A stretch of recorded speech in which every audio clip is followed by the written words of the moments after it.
Kelele na Yesu akupe ofa asubuhi ya leo. Ofa ya watoto wako, ofa ya biashara yako, ofa ya kazi yako, ofa ya faida yako, ofa ya afya yako. Nisaidie tena kusema amen. Pe Yesu makofi na vigelegele ya shangwe. Kwa hiyo baraka zikaanza kutiririka.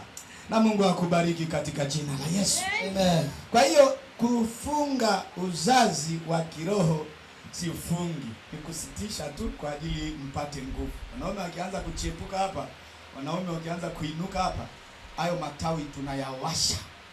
Tunaanza kuwaweka matawini. Hatutaki kuchelewa maana Yesu anarudi. Haleluya.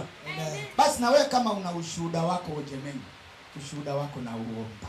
Kama Mungu amekutendea wiki nzima tu, siku moja tu kaona muujiza, Yesu ametenda kitu, tushuhudie, tumtukuze Mungu pamoja nawe.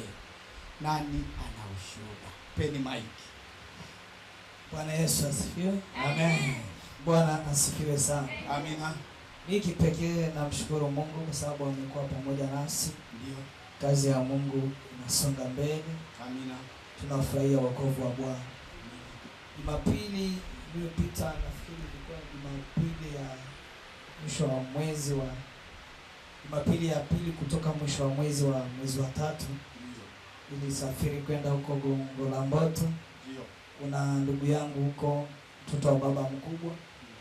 Alikuwa na engagement yake, nienda kwa naye pamoja. Nikiwa kumaliza tukio salama. Lakini nilifurahi sana kwa sababu toka nimekuja Dar es Salaam sijawahi kumuona. Na sio tu kuja Dar es Salaam, wakati nikiwa mdogo sana, nafikiri kama Aleshana, ndo tuliachana. Yeye ni mkubwa kabisa, ni mtu wa 87. Na huyu ambaye yuko Gongo la Mboto. Sasa kwa hiyo mimi sijawahi toka mimi nakuwa mtu mkubwa sijawahi kumuona uso kabisa. Kwa hiyo siku hiyo kabla hata hiyo siku nilikuwa namuomba tu Mungu anisaidie nimuone, kwa sababu sasa ni ndugu yangu na yuko huko mjini, hatujawahi kufahamiana, tunawasiliana tu kwenye simu. Ndio. Lakini siku hiyo nikamshukuru Mungu, nilifika nikamuona, akafurahi sana na mimi nilifurahi sana. Na baada ya hapo tukaenda kanisani, ibada ikafanyika, watu walifurahia na pia walifurahi sana kumuona ndugu yake. Bwana Yesu asifiwe sana. Yesu makofi ojemeni. Yaani Mungu anafungua milango. Miaka yote hamjaonana, lakini ghafla Mungu amefungua milango, wanaonana ndugu. Tena kwenye jiji kubwa kama hili nalowapoteza waume na wake wengi. Hebu mshangilie Mungu kwa ajili ya ushuhuda huo mara ya kwanza. Amen. Na baada ya hapo wakapanga tarehe ya harusi, itakuwa ni mwezi wa 8, lakini bado sijajua ni tarehe, lakini ni tarehe za mwanzo. Kwa ni mwezi wa 8 itakuwa ndio sherehe yao. Wangapi watamsindikiza Zakayo kwenye hiyo harusi ya ndugu yake? Bwana Yesu asifiwe sana. Amina. Ushuhuda wa pili, nilisimama hapa nafikiri ilikuwa ni mwezi wa 3. Nikisema nimefanikiwa kupata cheti cha kuzaliwa. Ndio. Na sasa nafuatilia NIDA. Bwana Yesu asifiwe. Amina. Mpaka sasa NIDA yangu ninayo. Pe Yesu makofi kwa milango kufunguka. Bwana Yesu asifiwe sana. Amen. Nimetii sauti ya mchungaji, nimetii neno la mchungaji la kusema kwamba tafuta NIDA yako mwenyewe, acha kutumia namba ya mtu mwingine kusajili laini zako. Na mimi nakwambia tafuta NIDA yako mwenyewe kwa sababu ni msaada wako. Nimeona msaada kupitia NIDA.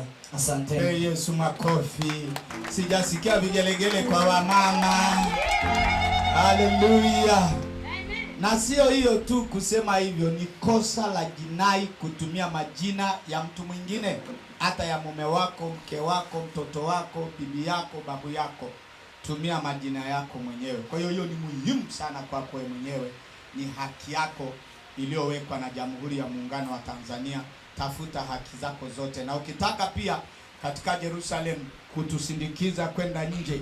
Nasema kutusindikiza kwa sababu milango sisi imefunguka ya kuvuka bahari. Haleluya. Wangapi wanaamini kuvuka bahari? Unajua ukishaokoka milango yote inafunguka. Usije ukazaliwa hapa ukakulia hapa, ukasomea hapa, Ukazekea hapa hapa, ukaolea hapa hapa, ukazalia hapa hapa, ukafia hapa hapa, ukazikwa hapa hapa. Mwambie jirani yako, hiyo haikubaliki. Mwambie kwa sauti, hiyo haikubaliki. Na Yerusalemu hatutaki, ndio maana tunatafuta Costa kwa udi na uvumba. Madeni tunafuta na Costa inakuja. Tuanze kuhama hapa. Haleluya. Tunatembea vijiji na miji. Haleluya. Ili angalau aanze kuona, kufeel, kujisikia na kunusa na kupakwa upako wa maeneo mengine, kupeleka na kuleta. Haleluya. Ibrahim aliacha kwao, kaenda kwa watu wengine na akabarikiwa huko. Na wewe utabarikiwa uendako katika jina la Yesu. Geukia jirani yako, mwambie, unayo nida yako mwenyewe au unatumia line ya mtu mwingine? Yerusalemu tumekataa. Nikikutumia hela alafu isisome majina yako na funja ule mwamba. Haleluya. Kama mimi nitakataa, je Mungu, je serikali? Ni sambi isiyo ya mauti. Mwambie jirani yako, hiyo ni sambi isiyo ya mauti. Haleluya. Ni kama ile sambi ya Ibrahim. Kusema wewe sio mke wake, ni dada yake, na ni kweli ni dada yake kwa upande mwingine, lakini ni mke wake kwa upande mwingine. Kwa hiyo katenda sambi sio ya mauti, lakini ni kweli amejiokoa kwa upande huo mwingine. Na wewe hiyo sambi chomoka. Ndio jirani yako, toka huko. Karibu mtumishi wa Mungu. Bwana Yesu asifiwe. Amen. Namshukuru Mungu, mimi ndio testimony wa Yesu ambaye siachi kutendewa kila siku. Na mimi ni katikati ya wale ambao bila yeye hatuwezi kusonga mbele. Ndio. Namshukuru sana Mungu kwa wiki hii ambayo tumeingia, kwa tumemaliza siku ya jana. Nilimuona Mungu sana, sio kwa maombi ya Jumapili au Jumatano, bali kwa maombi ya usiku. Haleluya. Ile maombi ya usiku nimemuona Mungu zaidi. Na wakati tukiwa tunaomba na mpaka vingine ambavyo tulikuwa tulifahamu, tunaanza kuvifahamu na kuviona pia. Kwa namshukuru sana kwa ile maombi. Mungu azidi kufungulia njia haraka na mpaka. Hebu tupe siri kidogo. Hiyo mnafanyaje maombi ya usiku? Tuko hapa ni Jerusalem prayer, waombaji wa Jerusalem. Tumeamua kuungana kwa njia ya simu.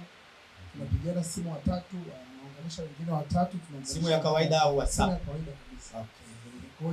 Wangapi wana simu ya kawaida kabisa? Inao mkono juu. Simu ya kawaida kabisa ambayo unaweza kupigiwa alafu ukaunganishwa. Asante. Wangapi wana touch ile kwa ajili kama ni WhatsApp uweze pia ile voice call ya WhatsApp? Inao mkono juu. Kumbe sio wengi wenye touch. Ndio jirani yako mwambie mchungaji anakuombea wewe na touch. Mtaki huyo jirani yako, mguse. Haleluya. Unajua yeye ni simugusa, si ndio Mguse awe na simugusa.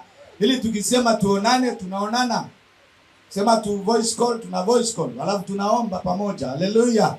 Kila mwana Yerusalemu apokee touch katika jina la Yesu. Amen. Na uwaunganishe upi kwenye haya maombi. Simesikia jamani Saa 6 mpaka saa 7 watu wako angani. Wanashusha vitu vyao. Na wewe ingia katika jina la Yesu. Namshukuru sana Mungu. Baada ya maombi yale, nadhani tulikutana na vitu vingi vikubwa katika ofisi yetu, AJ Plus Safi pamoja na AJ Plus Needs. Sasa nikiwa madhabahuni kuna display kuzungumzia sana, nashukuru Mungu kwa sababu baraka zilianzia hapa. Mwambie jirani yako, baraka zianzie hapa zije kwako. AJ Plus. Haleluya. AJ Plus Deep Cleaning ni kampuni yetu ambayo tunasonga mbele na kupaa viwango vingine ambavyo sisi kwa kawaida wetu hatuwezi kufika, lakini tumeanza juzi wakati tunaendelea kusubiria vibali vingine na tumeshaanza kupokea tena zingine za ulinzi, lakini tumeanzia hapa madhabahuni. Kuanzia madhabahuni Mungu akatutendea na sasa hivi tunaanza kupokea simu za kupata tenda kwa ajili ya huduma ya ulinzi, na mpaka sasa hivi wako wawili wanasubiria tukamilishe vibali tuanze kazi. Hii ambayo imenijengea kwenye ile maombi ya usiku. Tulikuwa tunaomba tupate vibali, tunaomba tupate tenda, tusiwe na kampuni tu ambayo imekaa inaitwa kampuni ila isonge mbele. Na kweli baada ya maombi tumeshaanza kupokea simu na tumeshaanza kutengeneza mifumo mizuri. Lakini namshukuru Mungu pia kwa sababu ya timu yangu ya AJ Plus Company Limited, Gospel Vibe, Mafia TV. Yaani unajua nikisema AJ Plus ndani yake kuna vitu vingi. Group of companies. Yes, ndio tunataka kufanya group of companies.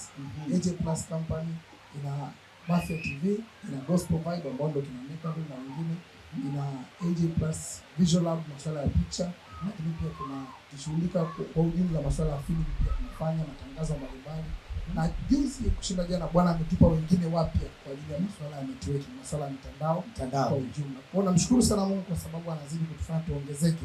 Kila hatua tunayopiga tunaongezeka. Na sasa hivi kuanzia tuliposema tunaamua kumshirikisha Bwana kwenye kila jambo, hatupati watu wa kutuacha njiani. Tunapata watu wa kwenda nao. Amen. Maombi ya usiku watazidi kuongezeka watu wa kwenda nao kwa jina la Yesu.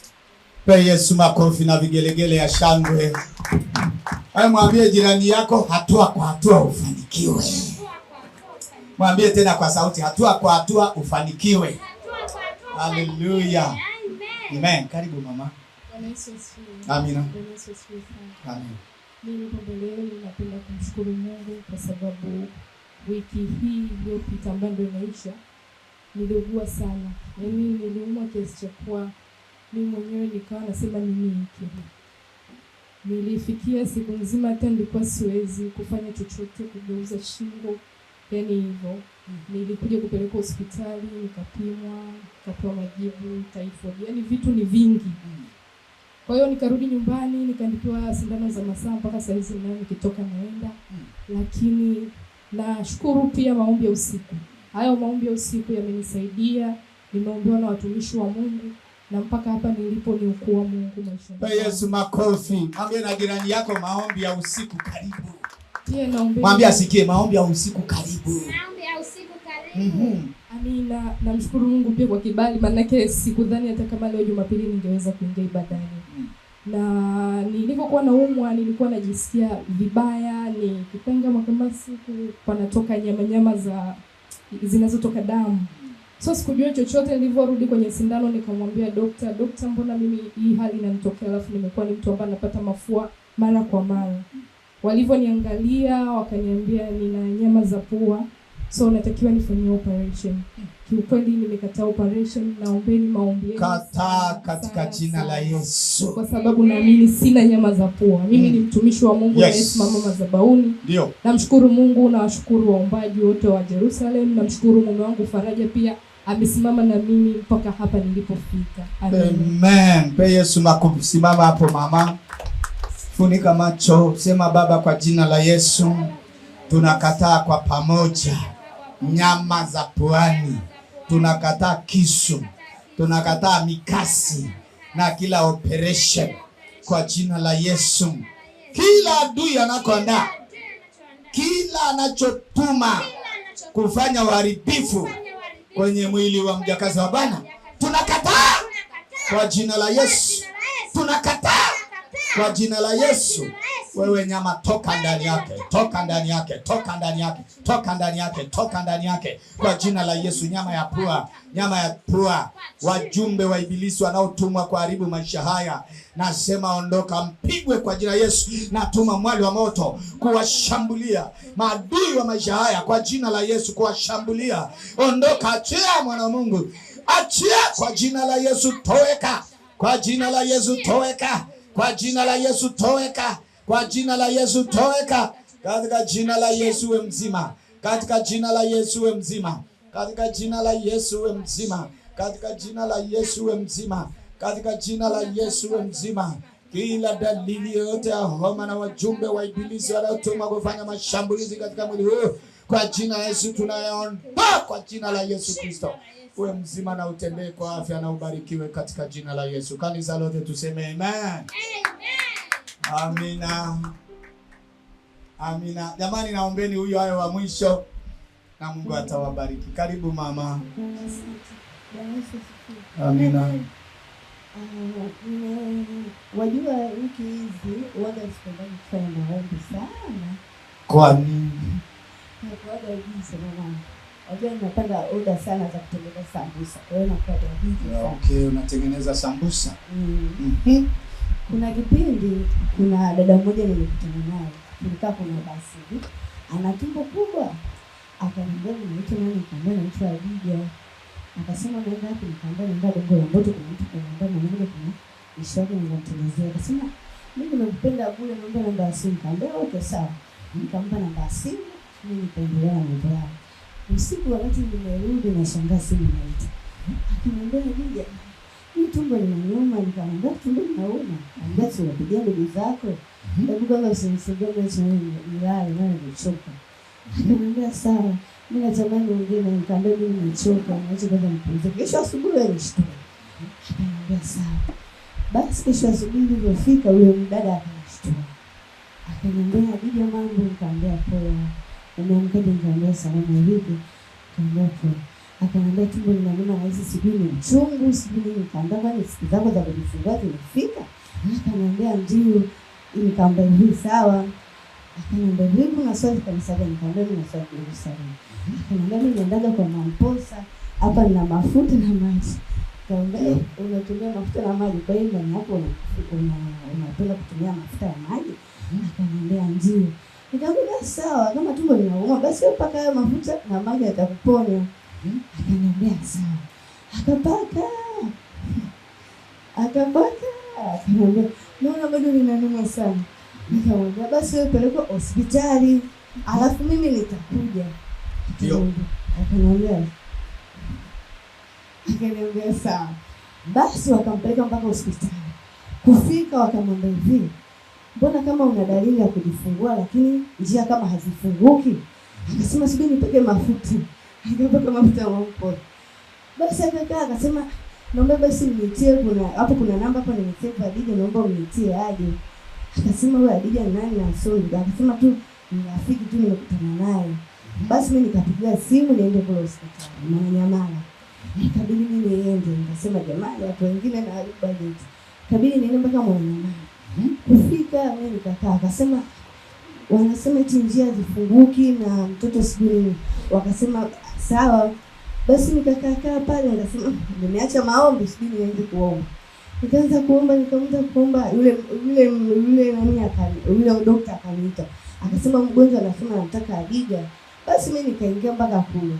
Nikamshika lile tumbo, nikaanza kuomba. Wakasema njia zinaona kama zinafunguka. Nikamwambia sawa. Mimi jamani sijawahi kuona mambo kama hayo. Akasema utabidi sasa ujikaze sema mwanamke mzuri. Nikasema sawa. Ikabidi vile njia zilipofunguka, daktari anamtafuta mtoto. Yaani mtoto anamwambia push, mtoto atoke. Kile kidogo push mtoto atoke. Nikasema sawa. Nikaanza nikamwambia sawa, bibi basi mimi nikae kwa sababu siku nikao huko na leba. Nikaanza kuomba, nikaomba. Vile nikaomba daktari anamwambia push mtoto anaanza kutoka. Nikaomba mtoto akajifungua salama salimini. Amen. Mshangilie Yesu kama maombi ya mtu wa Mungu yanatenda. Basi baada ya kujifungua mtoto akachukuliwa akapelekwa huko kupimwa. Mimi nikaambiwa nisiondoke, nikaa pale namsubiria. Akasema baadaye baada ya daktari kumuita akamwambia umejifungua mtoto wa kike. Yule mdada alifurahi sana. Akaniambia mtoto alifungua na mtu jina Hadija. Sawa. Nikamwambia sawa. Basi tukabada kukaa nani hapo mambo hospitali. Mimi nikamwambia basi mimi na zangu. Na wewe unajua Hadija maana yake nini? Siwepo na wazazi wangu. Maana hilo jina nini? Si wakati nilipozaliwa ndio jina la Hadija. Lakini hujawahi kujua Hadija maana yake nini? Hapana. Kuna mtu anajua Hadija maana yake nini? Kwa sababu mimi najua Isaac ni mtoto wa Ahadi. Kuna mtu anajua jina Hadija maana yake nini? Tuendelee kwanza. Kwa hiyo unachomshukuru Mungu wewe sana ni ninachomshukuru Mungu nina ushuhuda nyingi lakini hiyo nitasema hiyo moja tu. Ninachomshukuru Mungu ananifanya niombe nisiache maombi kwa sababu nina changamoto nyingi. Kwamba uendelee kumwamini Mungu katika kuomba kwako, kwamba unapoomba Mungu anajibu. Pe Yesu makofi kwa ushuhuda. Na uendelee kabisa na ufunike macho nikwambie kitu kimoja katika ulimwengu wa roho. Useme Baba kwa jina la Yesu. Sema tamka kwenye mic kabisa. Baba kwa jina la Yesu. Nitenge na marafiki wasio sahihi. Nitenge na marafiki wasio sahihi. Wanaotafuta kuninyonya nguvu za kiroho. Wanaotafuta kuninyonya nguvu za kiroho. Na kunitega baada ya hapo. Na kunitega baada ya hapo. Lakini kwa sababu unasikia maombi, Jina la Bwana libarikiwe. Amen. Hebu funika macho alafu usimame mbele za Mungu kidogo. Funika macho alafu usimame mbele za Mungu.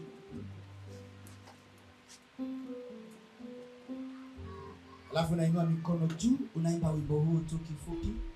Na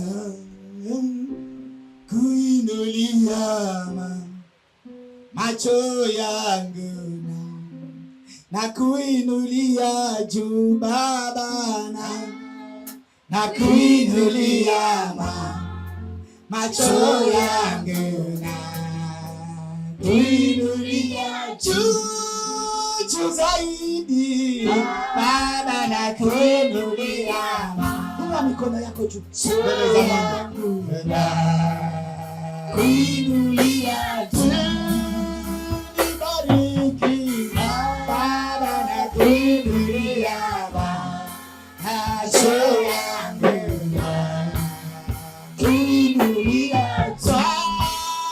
neno lako Baba, na kuinulia inua mikono yako juu mbele za Mungu.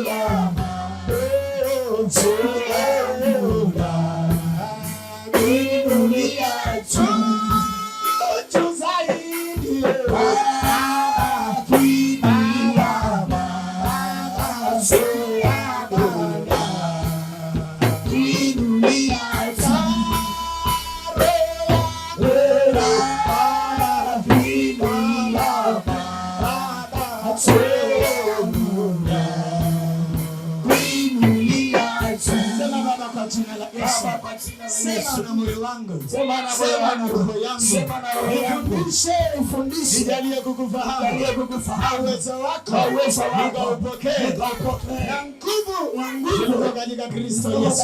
Asante Yesu, Bwana utanibariki na kwa neno lako naenda viwango vingine katika jina la Yesu. Ikakelele sema amen. Yesu makofi na vigelegele ya shangwe.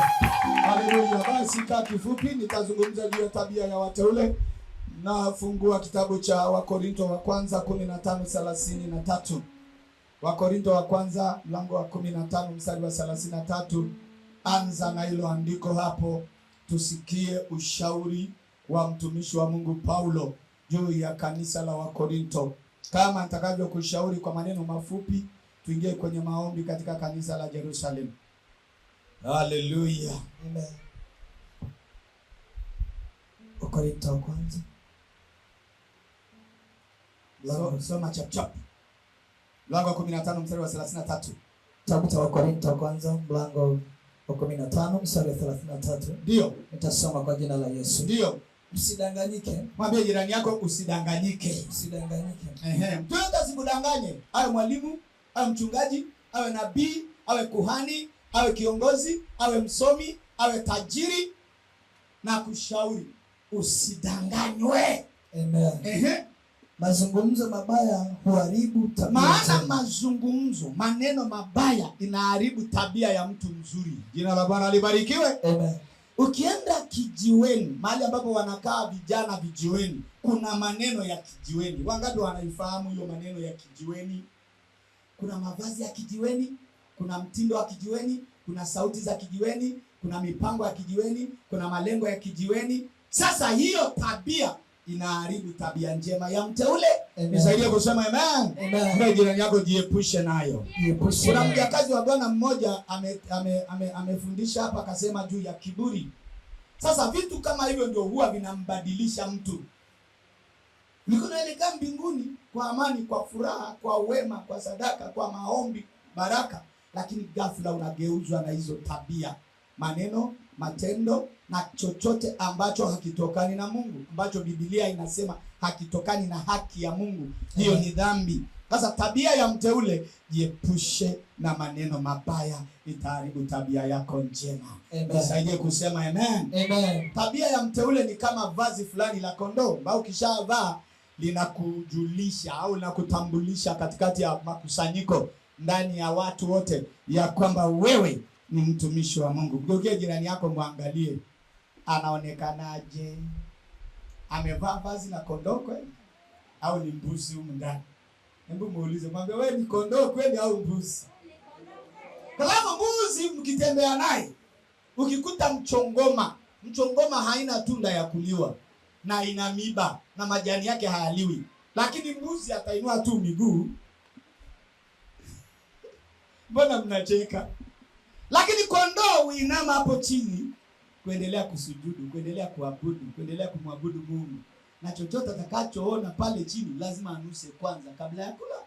Amen. Sasa kusema amen. Lakini mbuzi akinyanyua miguu inatangulia pua, inatangulia mdomo. Na miiba ya mchongoma inamchoma. Akirudi chini unakuta anafanya hivi, mguu hawezi tena kutembea vizuri. Kwenye utelezi lazima anguke. Amen. Pengine yako usiwe mbuzi. Usiwe mbuzi. Mwambie wewe kondoo katika jina la Yesu. Jiepushe na maneno mabaya, itaharibu tabia yako njema. Amen. Sema kwa sauti, jiepushe na maneno mabaya. Jiepushe na maneno mabaya. Itaharibu tabia yako njema. Itaharibu tabia yako njema. Haleluya. Amen. Tunataka tujivike vazi fulani la Yerusalemu fulani, la unyenyekevu, la upole. Maneno yanatoka mazuri, maneno ya upole. Pere atakama pere. Haleluya. Amen. Pere. Sio ya wateule, sio ya watoto wa Mungu. Jivike vazi la utumishi. Amen. La unyenyekevu. Amen. La upole. Amen. Unatembea kama mtumishi wa Mungu. Paka site yote unayofanyia kazi, watu wote ulio wanakuita mtumishi. Amen. Wangapi ambao wanaitwa watumishi kwenye maeneo yao ya kazi? Taanza kuwatembelea. Mama yuko wapi? Mbona ametuacha? Kwa sababu kuna maeneo nimemtuma. Nenda kawasikilize wana wa Mungu. Lakini nataka hii, uvae unyenyekevu katika jina la Yesu. Amen. Uvae upole katika jina la Yesu. Amen. Hiyo ndio mavazi. Ndio maana Biblia inasema walipomuona Yesu ni kama mwana kondoo wa Mungu anayebeba dhambi ya nini? Ya dunia. Kila anayemuona anajua huyu ni mtumishi wa Mungu. Ile inasema kwenye Waebrania ya kwamba alikuwa mnyenyekevu na mcha Mungu. Watu wakamuona alivyokuwa mnyenyekevu na mcha Mungu, wakajua hakika huyu ni mtumishi wa Mungu. Hata wakati wanamsulubisha, watu wengi walisikitika, kwa sababu wanajua ni mtu mpole, mtu mnyenyekevu, mtu mtulivu, mtu wa amani. Jina la Bwana libarikiwe. Amen. Ongeza na Zaburi 22:26. Tuongezee hilo neno. Kitabu cha Zaburi 22:26. Mlango wa 22 mstari wa 26. Nitasoma kwa jina la Yesu. Amen. Wapole watakula na kushiba. Wapole, watu wanyenyekevu, watu watulivu, wanaosema taratibu, wasio nini? Kiswahili wanahitaji wale watu kimbembe au sijui nini Kiswahili, lakini kuna mtu ambaye yani kiherehere, wasio kiherehere, wasio kirukaruka, wasio Kiswahili ni kigumu. Ameni ndio mnaja atakuwa Masai. Ikasio ya Masai. Anaitwa Ikasio D. Ikasio. Unajua Ikasio D, unajua Ikasio D ni mtu ambaye hawezi kukanyaga mara moja sehemu akatulia. Anakanyaga mara mbili. Hawezi kukaa sehemu akatulia. Haleluya. Unamwona mtu huyu anakaa ghafla tu amegeuka, ghafla amegeuka, ghafla ameinua miguu, ghafla usiwe mtindo huo katika jina la Yesu. Mtindo huo katika jina la Yesu. Mtu wa Mungu ni mpole, mnyenyekevu, mteule, na hao ni washindi duniani katika jina la Yesu. Amen. Yesu ameshinda ulimwengu kwa sababu hiyo tu. Hata aliposemwa, hatusomi kwenye Biblia popote Yesu ameita kikao kwa sababu amesemwa, au kwa sababu anatafutwa, au kwa sababu amesingiziwa. Kimya. Hata wakati anaenda msalaba anaulizwa, mbona hujitetei? Maana mtindo wa wanadamu, ukisingiziwa, ukinenewa, ukishtakiwa, lazima usimame ujitetee. Lakini mtindo wa mtakatifu, mtindo wako mteule, mtindo wa mwana wa Mungu, anasubiri mbingu imtetee. Amen. Na ikishuka mbingu, hawa wanaomshtaki wataanza kumtetea. Amen. Na waamuru washtaki wako waanze kukutetea katika jina la Yesu. Amen. Na barua zao walizopeleka mbele ya meza ya mashtaka, wainamishe hivi, iwe barua ya utetezi juu yako katika jina la Yesu. Maana Roho wa Mungu ndiye atuteteaye. Na Yesu amewaambia, mtakapopelekwa mabarazani, msifikiri mtasema nini, maana huyo Roho atawajalia namna ya kusema. Mwambie jirani yako, Roho Mtakatifu akujalie namna ya kusema, namna ya kuwasiliana na jirani yako. Amen. Namna ya kusema na mbaya wako. Amen. Hata huyo perepere wako ambaye anakukosesha amani, huna furaha katika chumba ulichopangisha kwa sababu yake. Amen. Nasema neema ya Roho Mtakatifu hiyo juu yako, ujue namna ya kumjibu. Amen. Biblia inasema mjue namna ya kuwajibu kwa upole na maneno yaliyojaa munyu. Amen. Mbe jirani yako, neno lako lijae munyu. Neno lako lijae munyu. Maana yake ijae chumvi. Kila atakayesikia lazima lambe mdomo, atake kusikia tena, atake kusikia tena. Nisaidie kusema amen. Amen. Zaburi 76:9. Zaburi 76:9. Zaburi 76:9. Kitabu cha Zaburi mlango wa 76 mstari wa 9. Nitasoma kwa jina la Yesu. Ndio. Mungu aliposimama ili kuhukumu. Mungu aliposimama ili amuitie mtu kwenye kesi au amuingize kwenye kesi na kuwaokoa wapole wa dunia. Lakini anapohukumu yeye kwa mkono wa kuume, anawaokoa watakatifu, anawaokoa wateule, anawaokoa wapole. Amen. Mstari wa 10. Maana hasira ya binadamu itakusifu. Hasira yake ya mwanadamu inakuja mbele yako ili akutege, au manake akuingize kwenye mtego, au akuingize kwenye mashtaka, au akuingize kwenye kosa. Masalio ya hasira utajifunga kama mshipi, na mbele ya ile hasira itakunasa. Mbele ya hasira, maana unajua kitu kimoja, hebu kaa mtumishi wa Mungu, roho wa mashtaka au roho wa hukumu au roho sio kutakia, kila wakati utafuta namna ya kukutega. Utie tu mguu wako pale alipoweka kamba ili akunase, akuvuta, kuangushe. Ndio tabia yake.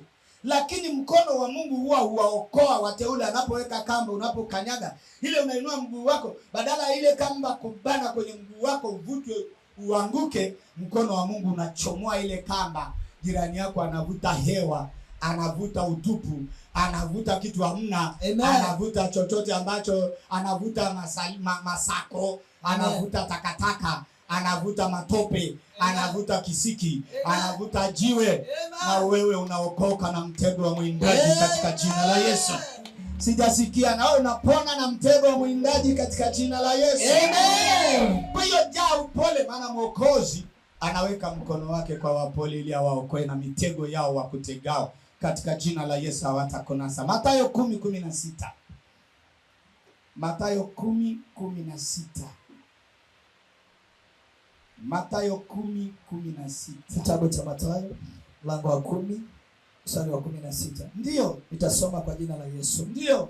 Angalieni, mimi nawatuma kama kondoo kati ya mbwa mwitu. Sasa angalia, mwana wa Mungu, hapa duniani sisi ni wana kondoo, si ndio? Lakini tunaowaendea kwenye biashara, tunaowaendea kwenye kazi, tunaowaendea manyumbani, jamaa, ndugu na marafiki, ndani yao kuna mbwa mwitu. Amen.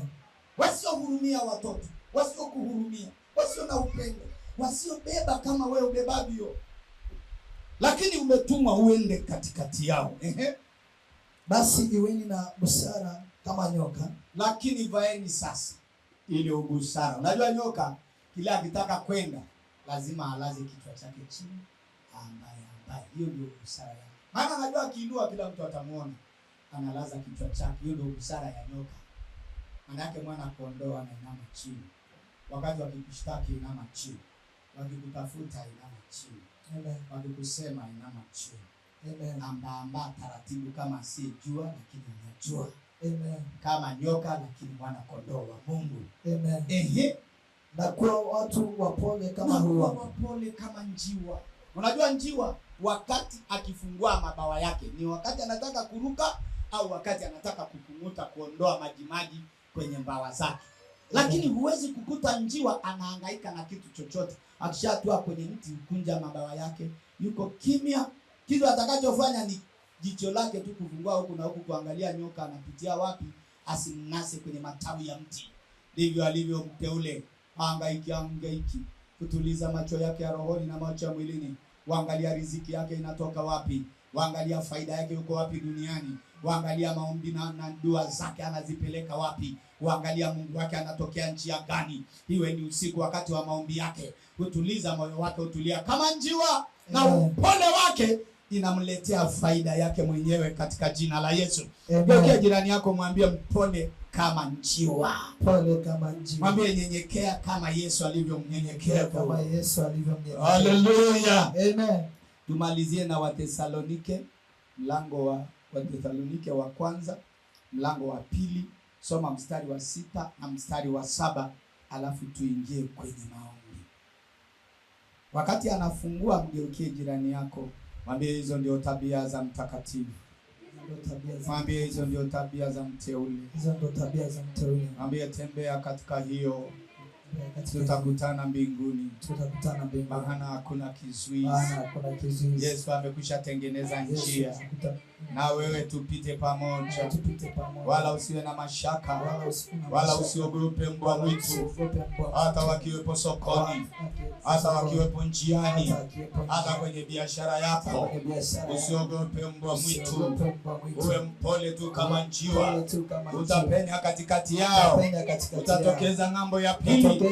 Maana Yesu mwenyewe alikuwa amemwandama. Haleluya. Amen. Wakasema huyu kwa sababu ya haya maneno na kujifanya kwake mtu wa Mungu, wacha tukamtupe kwenye bonde. Lakini saa hiyo kwa sababu Yesu ni mwana kondoo wa Mungu, ni mteule mtakatifu, Mungu akawapiga upofu, akapenya katikati ya mbwa mwitu taratibu, akawaacha wakishangaa. Ndivyo utakavyopenya katikati hao maadui zako, waacha wakishangaa katika jina la Yesu. Amen. Ndivyo utakavyochukua riziki zako hapo sokoni wakikuangalia kwa macho yote mawili katika jina la Yesu. Amen. Na kwa sababu nyakati zote wanakutemea mate, saa inakuja watakumezea mate katika jina la Yesu. Amen. Unapoinama ndipo riziki yako ilipowekwa. Ukichukua watashangaa ukiwapanda juu ya mabega yao na kuingia kwenye hatima yako iliyotukuka katika jina la Yesu. Amen. Maana mkono wa wokovu wako, mkono wa Mungu wako na mkono wa baraka zako zinaambatana na wewe maisha yako yote. Amen. Wala hakuna kitakacho kurudisha nyuma katika jina la Yesu upate kufanikiwa. Amen. Soma hilo neno la mwisho. Thesalonike wa kwanza mlango wa 2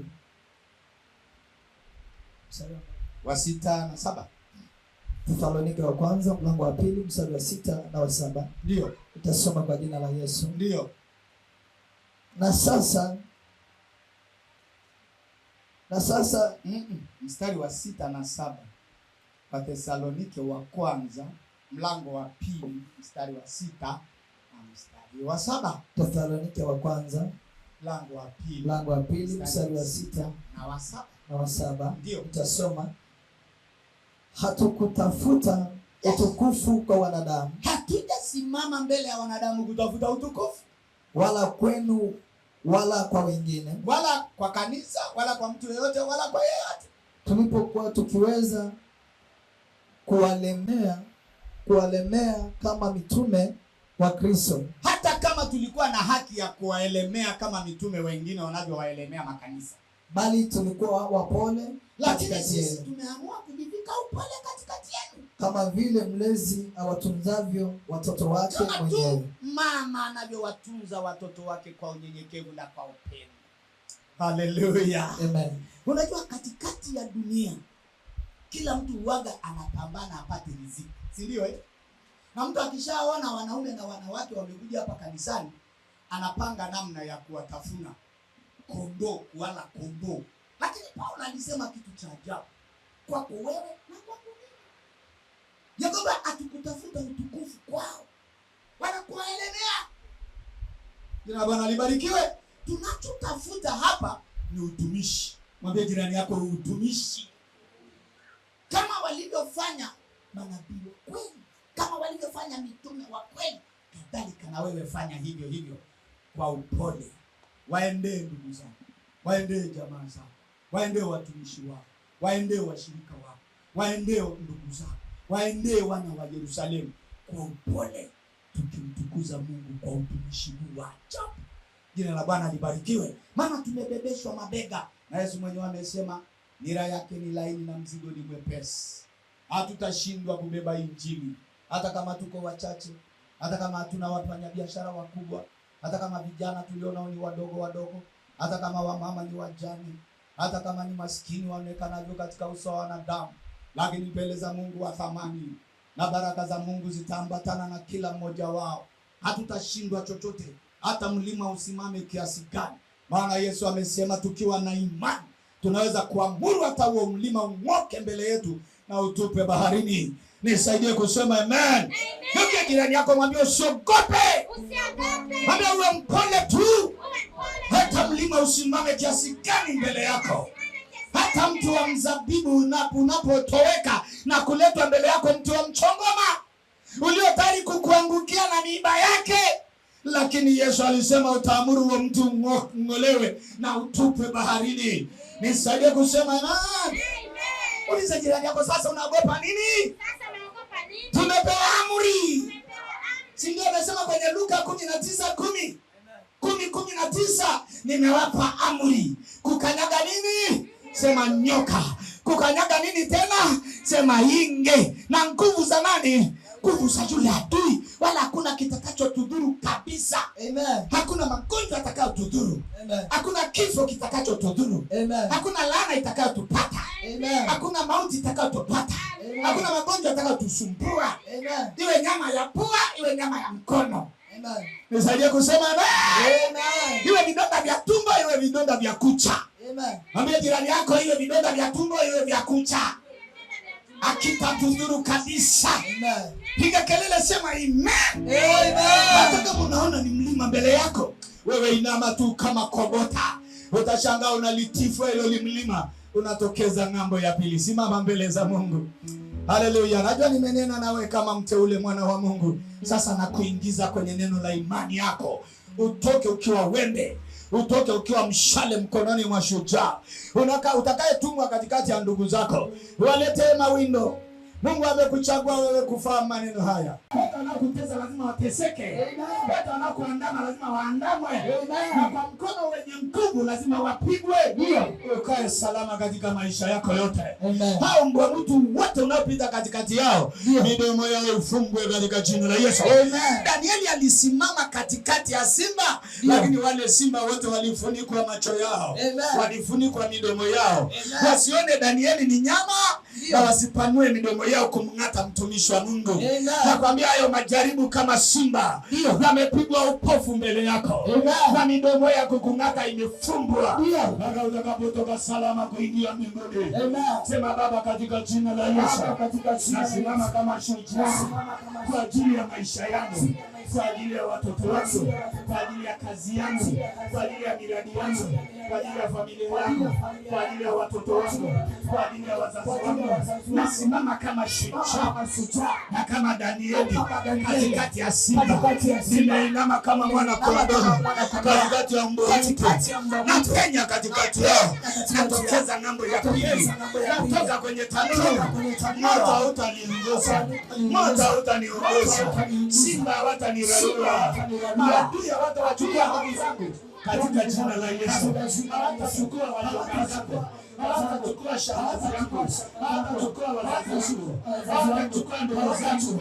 Lazima wawe salama, lazima wawe salama. Naonekana kama kondoo, lakini mimi ni simba. Naonekana kama mwana kondoo, lakini ni mwana wa simba.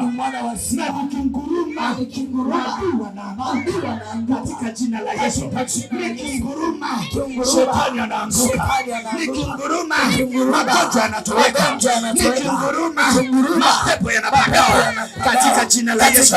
Magonjwa yanatoweka katika jina la Yesu.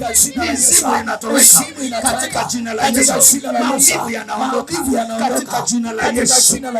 Inua mikono yako juu. Inua mikono yako juu sasa. Mbele za Mungu wa majeshi. Praise shikamai. Saya. Sogea usiogope mpaka unakanyaga hii carpet.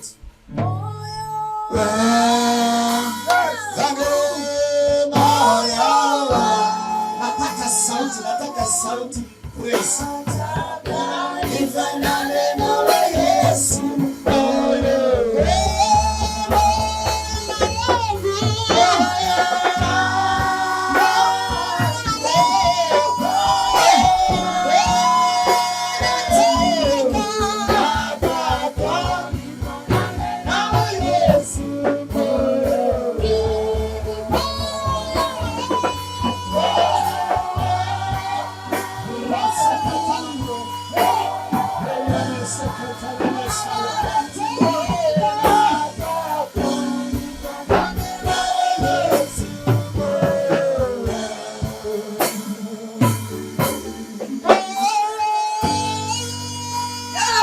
Yes, Lord. My God, my Savior. King of glory. I praise you. I worship you, my God. I worship you, my God. I love you, Jesus.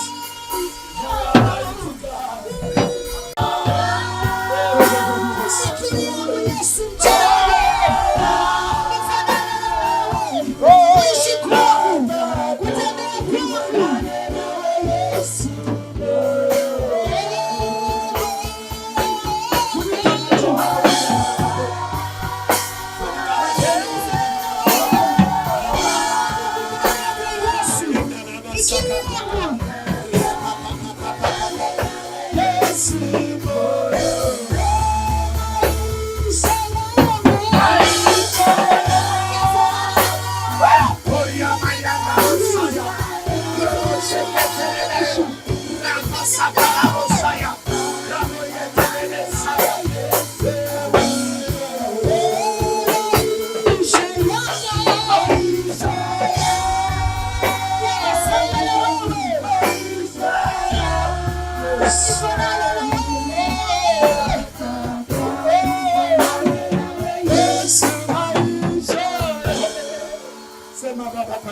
Maisha yangu nayaweka mikononi mwako. Nisamehe dhambi zangu. Nimetenda kama mwanadamu, lakini leo naomba, lakini leo natubu. Naomba unisamehe. Angalia maadui zangu wanajitukuza juu yangu. Angalia maadui zangu wanafanya sherehe, maana wameshinda juu ya nafsi yangu. Lakini leo nalipiza kisasi.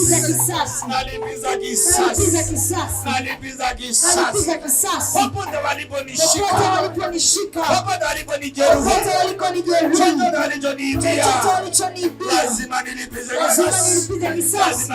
kisasi. Futa jina langu kwenye kitabu cha hukumu, niandike kwa upya kwenye kitabu cha uzima cha Mwana-Kondoo, kitabu cha wateule, kitabu cha watakatifu.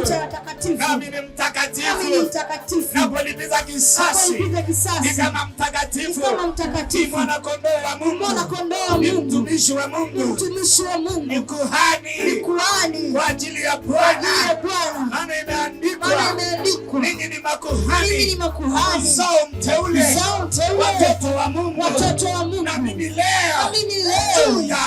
juu ya adui yangu ninainuka kwa jina la Yesu. Ninainuka kwa jina la Yesu. Nilikoangukia leo nainuka kwa mara nyingine kulipiza kisasi kwa jina la Yesu. Kwa jina la Yesu. Alikonishika lazima aachie. Alichochukua lazima arudishe. Alikong'ang'ania lazima aachie. Kwa jina la Yesu. Achia macho yako, achia ulimi wangu, achia roho yako, achia mwili wangu.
Popote ulipo sema achia, sema achia.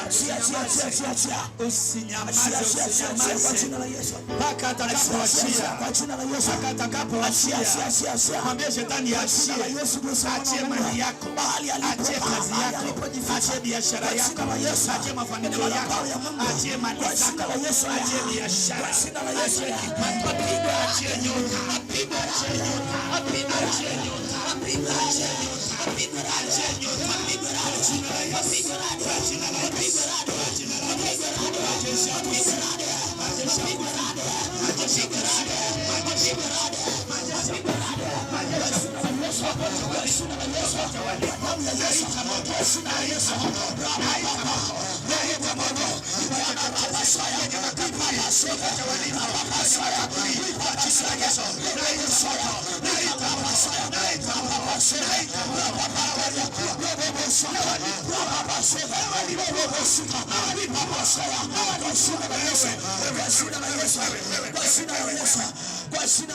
Wewe sikia hii sauti, sikia hii sauti.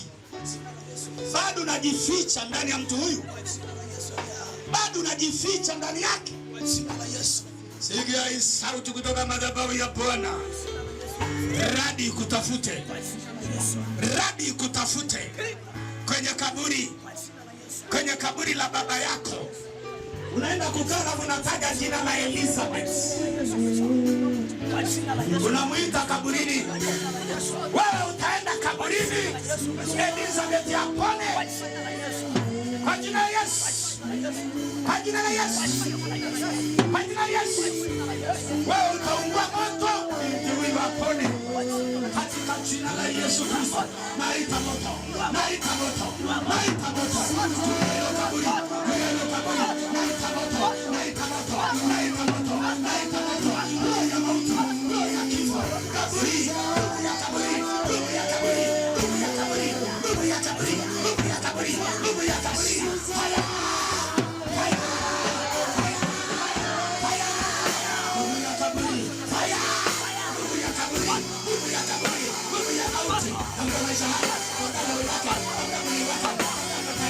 Kwa jina la Yesu, kwa jina la Yesu.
Yesu uwe mzima. Kwa jina la Yesu uwe mzima. Kwa jina la Yesu uwe na afya. Kwa jina la Yesu ufunguliwe. Naita moto kutoka utosi mpaka uwayo wa mguu. Kokote alivyokushikilia kama ni kwenye nyota akuachie. Kama ni nyota wameshikilia, nasema hivi, kuachie. Faida yeyote ya mtu huyu, haki zozote za mtu huyu zilizoshikiliwa popote, nasema kwa jina la Yesu, achia. Nawasha moto kutoka utosini mpaka moyoni. Kwa jina la Yesu, kwa jina la Yesu,